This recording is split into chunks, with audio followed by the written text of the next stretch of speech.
Hi, and welcome back to another season of A Different View. As you all know, my name is Alana Covington, and I have my lovely co-host. What's going on, everybody? I'm Quentin Rice. You could call me cute.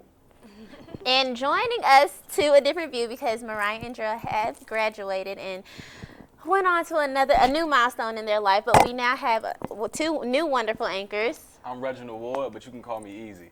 I am Janae Graham. So let's get started on the theme. Black people are it. And when we mean it, it's like we are doing the thing. That's not like we're not picking on black people or anything, but black people are it. So we're going to start off by who our favorite black person is. So I guess who wants to start? Well, I definitely want to start with saying just somebody that's not necessarily my favorite black person, but somebody that stands out to me. And his name is Terrell Whitley. He's from Milwaukee, Wisconsin. He started his own marketing firm. Has been very successful with it. He got his bachelor's degree from FAMU University, so he's also an HBCU graduate. And the name of the company is Liquid Soul. So I actually did some work with them. They have done some big names, done some big name events. You know, work with people like Empire, and Movie Baggage Claim, things like that. You guys want to go next? Well, my favorite person is definitely Miss Kathy Hughes. You know, this summer I actually interned with her. She actually started her own business, you know what I'm saying, Radio One Incorporated, and it's a wonderful company, you know. This summer I had a great experience. Like the company, it basically what it does is now like they push the black culture forward in terms of music and just the programming content.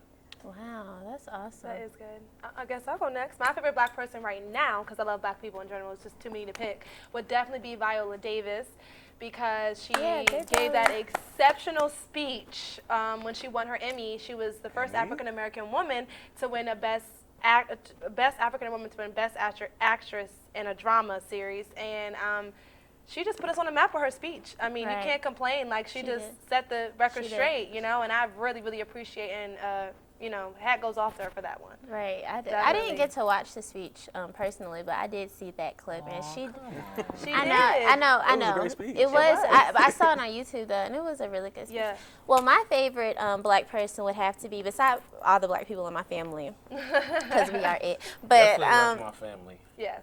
Yeah. So So everybody. moms. That's everybody. Sis, okay, I love you. but I'm tired. No, I'm playing. But I would have to say President Obama is my favorite black person. And I say this because I feel like President Obama really, people overlook all of his accomplishments. And I feel like that President Obama, I feel like he was the president that really kind of futuristically spoke out. I mean, I remember you saying, like, you know, I know that you love President Obama, Q, but you were like, well, what has he done for me right now?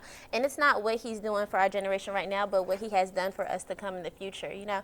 Yeah. And even with the Environmental Protection Act, he's looking out for our world because climate change is really, it has a big factor on us, and global warming and all of that. And I feel like a lot of politics, they are, I don't want to say that because I don't like going into politics because we know Easy, he's like the big politician, so I'm going to save that for him. I'm going to save that for him, but you know, just everything with the Don't Ask, Don't Tell, I feel like people, like I said earlier, you guys aren't really big on the whole gay, lesbian, bisexual, but it's people in here that still matter and count, you know?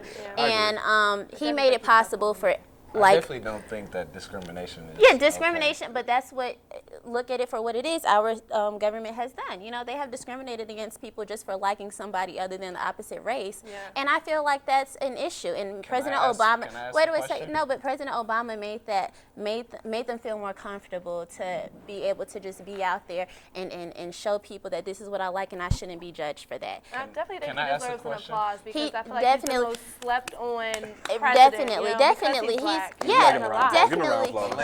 Ladies, do you feel that a lot of people would have still voted for President Obama if he had the same views, but he was a Republican? Maybe. No.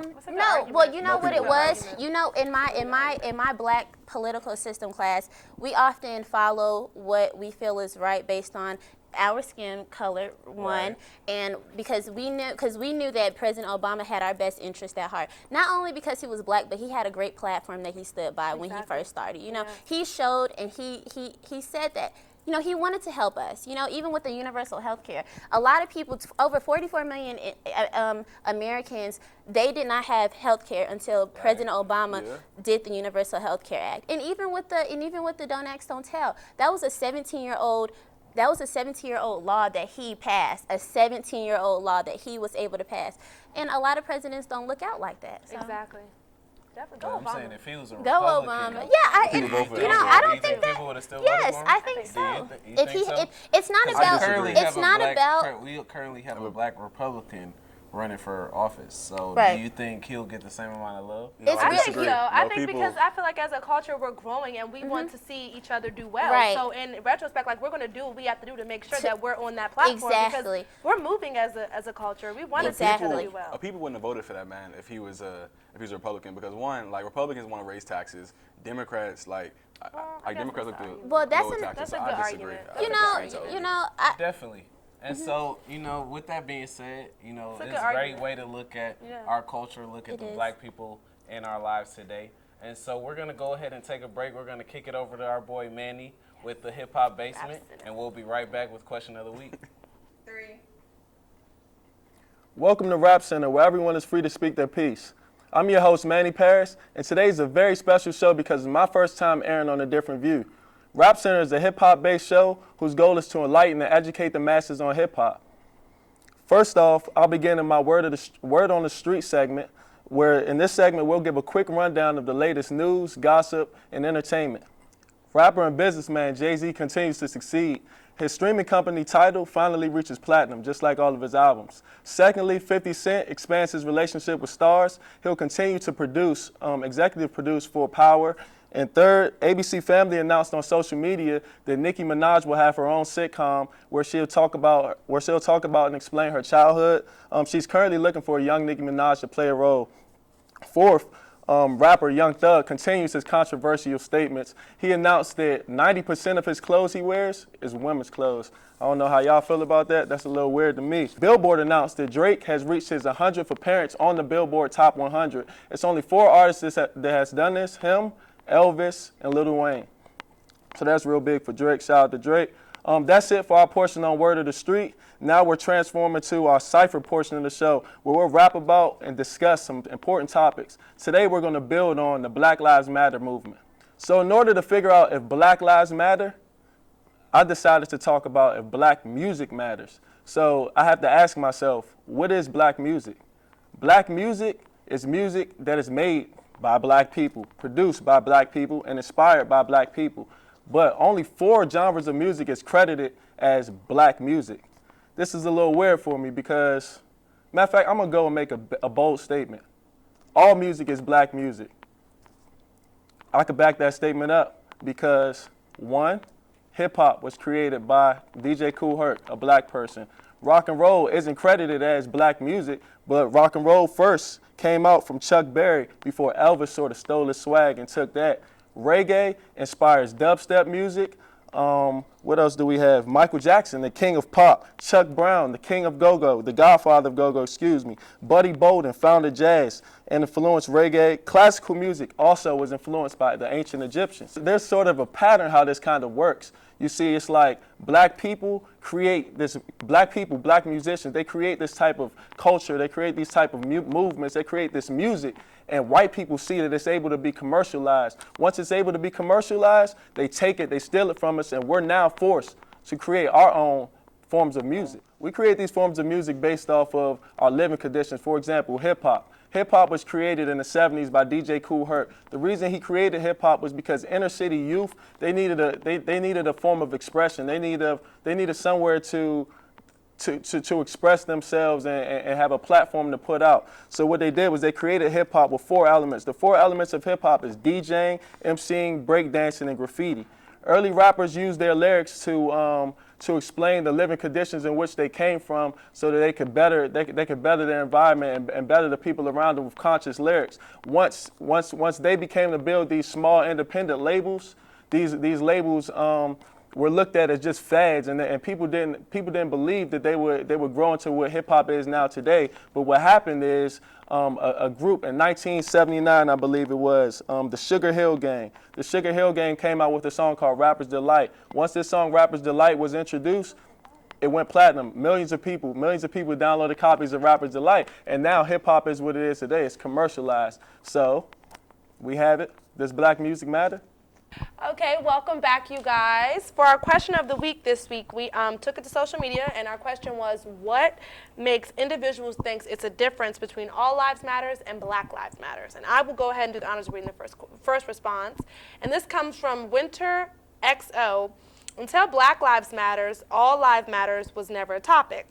All Lives Matters is very controversial because many black people, including myself, find it disrespectful for other races to delude how important this movement is to us because they believe it is stating their lives don't matter. See, here's my thing. Black Lives Matter has to matter to black people. If we don't care about our community, ourselves, then we will never progress. Like, we will be in the same place that we are in 2015, they were in 65, in 1965, 1958. So if we don't continue to come together and unify, we would never progress. But at the same time, you know, this Black Lives Matter movement was started, you know, because of the things that were going on to black people, you know. Of course, it's been a lot of violence towards black African Americans. But whose majority of that violence coming from? It's not coming from us. It's coming from these other races. Right. Exactly, and that's why, you know, black people feel like, you know, we're not being treated equally, you know. But me personally, I feel that, you know, equality isn't true. Like, I don't think that this world is meant to be equal. You know, I don't think we were taught equality from the beginning. No. When you have a winner and a loser, you can't have equality. Well, you know, that's the thing. It's not always about winning and losing, Q. Like this, a lot of, like, I know all lives don't matter. It's very clear because we see it they don't. You know, I mean, if it did, I mean, really, honestly, affirmative action wouldn't matter because, I mean, their affirmative action is just to make sure that minorities get some type of position in the workplace just to make it a good. At the same time, if it wasn't for affirmative action, but it shouldn't. But I'm saying it shouldn't have to be that. But it shouldn't have to be that. I mean, this is a hard topic for me to talk about because I can go all day about this, and I know y'all don't want to. I think that it's a really good question. But I think feel it like is too. I get upset that they kind of try to belittle the fact that black people are trying to get people to see that Black Lives Matter by trying to make it a competition type of thing, and it's not. The real issue is that at this given day and age that we're living in right now, black males are among statistics are the highest people that are being gunned down by police. That's a problem. That's showing that you don't value. Gunned down and incarcerated. It's not necessarily a competition. At the same time, black people, they want to be equal. You know, black people want to be put in the equation, but at the same time, they're singling themselves out. You know. Yeah, if you want to say, but it's hard. So but it's hard. You're singling yourself out, but you're asking to be amongst everyone. But but we have to do that because that's just what we have to do. I mean, you know, people of other races, they don't look at us as equal. They feel like we're not able to do the things that they're able to do. Even in my, okay,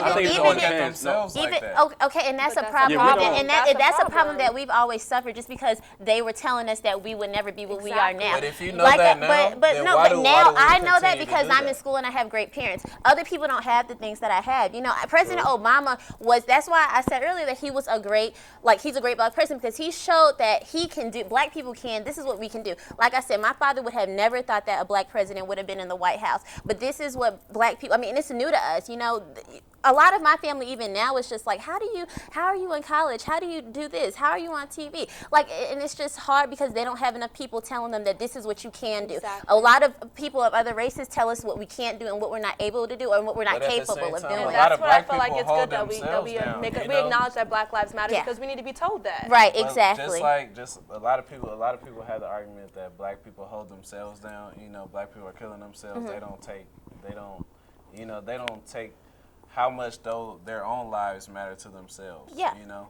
Well, we hope you enjoyed our episode on Black Lives Matter. We see you next week. Please tune in.